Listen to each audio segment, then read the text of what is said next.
Ötən günlərdə redaksiyamıza Şəki şəhərindən bir şikayət daxil oldu.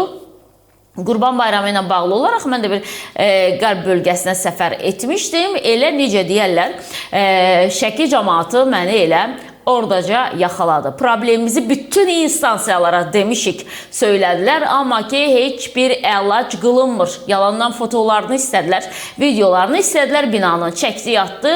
Amma yenə də təhlükə sovuşmur ki, sovuşmur. Təhlükə nədən ibarətdir? Yerində çəkmişəm, bir izləyək ki, onun ardından davam eləyəcəyik.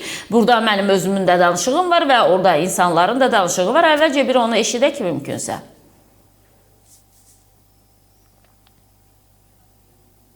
Xahiş edirik bu əraziyə yaxınlaşmayın. Deməli bu yazı Şəkinin tam mərkəzindədir. Elm və Təhsil Nazirliyinin balansında olan yataqxanadır. Gördüyünüz kimi bura təhlükəli ərazi olduğunu belə bir lent çəkiblər bu əraziyə. Mən bura gələn kimi qorxular bilir ki, Səidə xanım, yazmadığımız qurum yoxdur, demədiyimiz məsul şəxs yoxdur. Heç kim baxmır və problem aradan qalxmır. Əslində mən burada durmuşam. Bu dəqiqə üçün mənim üçün də təhlükə var. Çünki orada qalın şüşələr qopur və düşür aşağı. Buradan kim keçərsə, onun başına düşmə təhlükəsi var və bu təhlükədən sığortalanmaq üçün etdikləri bundan ibarətdir. Amma bu sığortalıyır mı? Şüşə onsuz da düz düşmür. Bəzən olur ki, burada yaxınlıqda restoranlar o həyətinə belə düşə bilir. Təmir üçün bir arabunun, belə deyək də, qarşısı bağlanıb. Normaldır, belə baxırsan, fəsad hissəsi təzədir. Amma ki, təzə deyil əslində, çünki kənarda çox təhlükəli məqamlar var. Mən ümid edirəm ki, media sürücü efirində bu problemi biz işıqlandırandan sonra aidiyyatı qurumlar nəhayət ki, bunun ciddiliyinə varacaqlar. Çünki siz xahiş edirik əraziyə yaxınlaşmayın, xahiş edirik buradan keçməyin deməklə, burada yəni o demək deyil, heç kim keçmir. Burada baxın, hərəkət yoludur, insanlar buradan hərəkət edir, öz evlərinə gedirlər. Burada nə qədər adama deyə bilərsən ki, buradan keçmə. Üzbəyüzə bir otel var və bura gələnlər, buradan çıxanlar, yəni hər kəsin hərəkət edə biləcəyi yoldur. Sadəcə belə mənasız dəmir və lentlərlə insan həyatını sığortalamaq mümkün deyil. Yenə də deyirəm, ümid edirəm ki, aidiyyatı qurumlar nəhayət ki, bu problemin ciddiliyini fərqinə varacaqlar. Biz də bu küçənin sakinləriyik. Bizim də bu vəziyyətdən şikayətimiz var. Ona görə ki, 26 dənə enində, 13 də hündürlüyünə, 300-dən çox burada şüşə var. O şüşələrin hansı ardıcıllıqla buradan qopub düşəcəyini heç bir mühəndis hesablaya bilməz və xüsusən də ciddi mühəndis həlli olan bir tikilidə belə bir həllin içərisində şüşə həllin tətbiq olunmağı ümumiyyətlə hansı ekspertizadan keçib və hansı dərəcədə onun təhlükələri riskə alınıb qiymətləndirilib ki, bunu bura inşa eləyərkən, bura planlaşdırarkən fikirləşməyiblər ki, onun həyətindən maşınlar, insanlar keçəndə bu həyətin, binanın sakinlərinə təhlükə törənməyəcək və bu insan həyatıdır. Burada heç kəs bu cür çəpərləməklə sığortalaya bilməz ki, Şəki kimi təbiəti mürəkkəb olan bir yerdə fırtınadan, qasırğadan, küləkdən, yağışdan günün hansı vədəsində bu şüşə dənə-dənəmi, bir-birmi, tam ümumi yerə gəlib tökülməyəcək. Ona görə xahiş edirik, buna bir tədbir görülsün. Bu küçəndə yaşayan sakinlərin gündəlik həyatı təhlükə altındadır. Çox rica edirik, buna bir tədbir görülsün. Nəsə demək istəyirsiniz siz də buyurun? buyurun. Elə biz dediklərin hamısını təsdiqləyirəm, qoşuluram və əlbəttə ki, dediyimiz kimi uşaqlar məhəllədə çoxdur, gəzirlər. Biz elə özümüz də qonaqlarımız da olur. Çünki Şəki qonaqpərvərli regiondur, şəhərdir.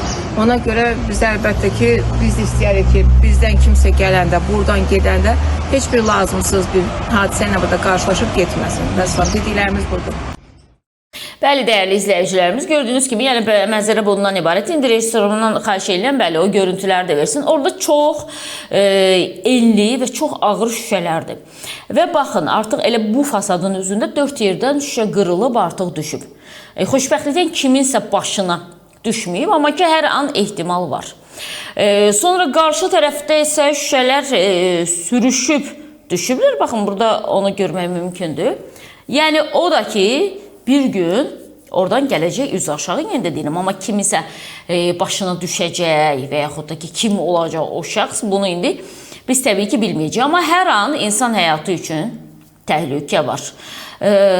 Amma çox maraqlıdır ki, aidiyyatı qurumların heç dünya aləm vecinə deyil. Heç ciddiliyin fərqinə varmırlar. Çünki özləri keçmirlər axı o şüşələrin altından. İnsan təhlükəni özündə hiss edəndə artıq dərhal ona qarşı hansısa bir reaksiyanı verər və ona qarşı addım atar.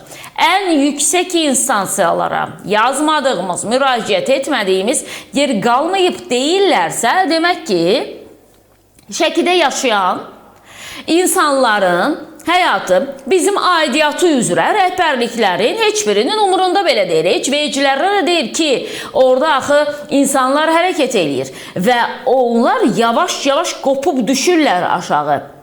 Siz keçmirsiniz də anladıq, amma siz o yoldan hərəkət etmirsinizsə, o demək deyil ki, o yoldan heç kim hərəkət etmir və bu o demək deyil ki, siz insanların həyatı üçün bu qədər laqeyd qala bilərsiniz.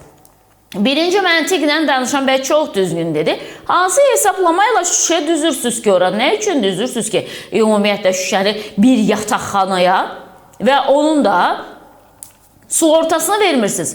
Bu şüşə tərpənməyəcək, buradan qopmayacaq, düşməyəcək də demirsiniz. Heç vecinizə də deyil ki, ən yüksək səviyyədə müraciət olunub. Dediyimiz kimi, Elm və Təhsil Nazirliyinin balansında olan bir yataqxanadır. İndi bunun təmir işləri də onlar tərəfindən mi aparılıb, yoxsa digər bir qurumlar tərəfindən aparılıb? Hər kim tərəfindən aparılıb. Necə şüşələri ora düzmüsünüz? Demək ki, eləcə də gəlib o şüşələri oradan çıxarmalısınız. Çünki sizin insan həyatına hesablanmış o şüşələriniz heç kimə lazım deyil. Sizin binanız ola bilsin ki, kənardan baxanda gözəl görünə bilər. Ki siz buna hesablamısınız, yoxsa məntiqlə niyə o qalınlıqda şüşələr düzülsün ki, ora? Açılandı mı, hava gələcəkmi? Xeyr, o da deyil. Yer gəlmişkən, çünki özüm ötən gün görmüşəm, çəkmişəm. Yəni, kimə lazımdır bugün? Mən keçəndə, mən hətta ilk səfər idi ki, həyatımda o qədər həyəcan keçirirdim ki, birdən şüşənin biri oradan gəldi üzü mən tərəfə. Neyniyəcəm ki? Ay şüşə gözlə, sənlə bağlı, sən təhlükənlə bağlı. Sujet mi çəkirəm burada deyəcəm? Yəni, neyniyəcəm ki? Şüşə də zaten dildən anlamaz ki ona dediyini. Yəni bu baxımdan da ola bilsin ki, kiməsə balaca görsənə bilər ki, balaca bir qırıqdır da. Amma çox enli bir şüşənin balaca bir qırığı belə başına düşərsə yerində qala bilərsən. Və bir neçə yerdən də tökülüb. Yəni işinizi görürsünüz, heç olmasa normal görün. Yəni illərdə oranı yalandan belə hasarlamaqla və yaxud da ki, kənarına gəlib qırmızı lent çəkməklə, divara da yapışdırmaqla ki, bu ərazi təhlükəli ərazidir, buradan keçəndə ehtiyatlı olun deyəndə balaca uşağa necə başa sala bilərsən ki, oradan hərəkət eləmə və yaxud da ki, böyüklərin özü cəmaət evinə gedir, evindən gəlir, Şəki kimi turistik bir bölgə, orada elə bir turistin başına belə düşsə, Azərbaycanın turizm sektoru haqqında fikir formalaşmasına şəraiti yaradacaq ki, ölkə təhlükəlidir. Heç səfər etməyin ora. Bugün axı bizim ölkənin büdcəsinin müəyyən bir hissəsi həm də iqtisadiyyatdan qurulur, yəni turistlərin verdiyi puldan qurulur, turistlərin burada xərclədiklərindən qurulur, nə bilim, oteldə qaldıqlarından, gecələdiklərindən qurulur. Ona görə də belə bir təhlükə qaçılmaz da hər anda var. Ümid eləyirəm ki, yəni burada Mediatürkün efirində səsimiz aidiyyatı qurumlara çatacaq. Hər halda eşitmək istəsələr, eşidəcəklər təbii ki.